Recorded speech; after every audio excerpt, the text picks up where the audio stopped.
দানবীর কর্ণ, কর্ণকে দানবীর বলা হয় কেন, এর আসল ঘটনা কি আপনারা কি জানেন? তাহলে চলুন জেনে। দেখুন, যখন দানীদের আলোচনা হয় তখন দানবীর কর্ণের কথা অবশ্যই আসে। তার দানের কাহিনী আমরা অনেকেই জানি, অনেকভাবে অনেক কিছু।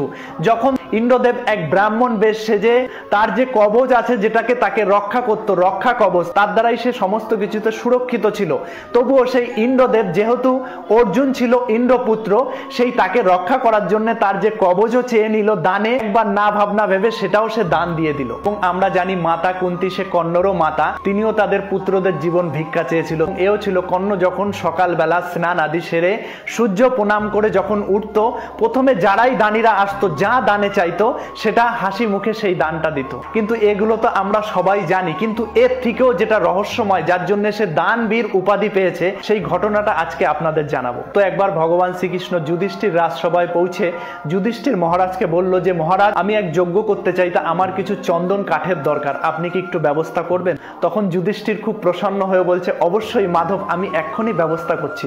তো তখন যে কাঠের যে গোলা ছিল, কাঠ সামগ্রী যেখানে রাখা হয়, সেখানে সমস্ত খুঁজে এদিকে ভগবান তার মায়ার দ্বারা সমস্ত সেখান থেকে গায়েব করে দিয়েছে। এবং যুধিষ্ঠির মহারাজ অত্যন্ত খুঁজতে খুঁজতে কোনো চন্দন কাঠের কোনো ব্যবস্থা পায়নি, কোনো ব্যবস্থাই নেই। তখন যুধিষ্ঠির মহারাজ হতাশ হয়ে বলছে যে মাধব, আমার তো চন্দন কাঠ কোথাও পেলাম না, আমার যে কাষ্ঠ গৃহতে সেখানে কোনো চন্দন কাঠ নেই। তখন ভগবান শ্রীকৃষ্ণ সেখান থেকে হতাশ হয়ে ফিরে তখন তিনি কর্ণর কাছে গেল। কর্ণর কাছে যেও এই একই বলল যে কর্ণ, আমার চন্দন কাষ্ঠ লাগবে, আমি এক যজ্ঞ করতে চাই। তখন কর্ণ বলল, হে মাধব, আপনি এক্ষুনি দাঁড়ান, আমি এক্ষুনি ব্যবস্থা করছি।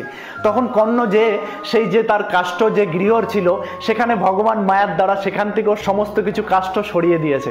তখন কর্ণ যে সমস্ত যে কাষ্ঠের ঘর, সমস্ত জায়গা তন্ন তন্ন করে খুঁজে কোথাও কোনো চন্দন কাষ্ঠ পেল না। তখন কর্ণ কি করেছে, তার গৃহেতে চন্দন কাষ্ঠের পালঙ্ক ছিল, সেই পালঙ্ক একটা কুড়াল নিয়ে সেই পালঙ্ক টুকরো টুকরো করে কেটে সেই ব্যবস্থা করে নিয়ে তারপরে ভগবানের কাছে উপস্থিত হলেন। বললেন, এই যে ভগবান, আপনার চন্দন কাষ্ঠ যজ্ঞের জন্য বিলম্ব হলো, এর জন্য ক্ষমা করবেন। তখন ভগবান মুচকি মুচকি হেসে বললেন যে তুমি কাষ্ঠ কোথায় পেয়েছো? তখন কর্ণ সমস্ত কিছু বৃত্তান্ত বলল যে আমার কাষ্ঠ গৃহে কোনো কাষ্ঠ নেই, কিন্তু আমার পালঙ্ক ছিল, সেই পালঙ্ক থেকে কেটে আমি নিয়ে এসেছি।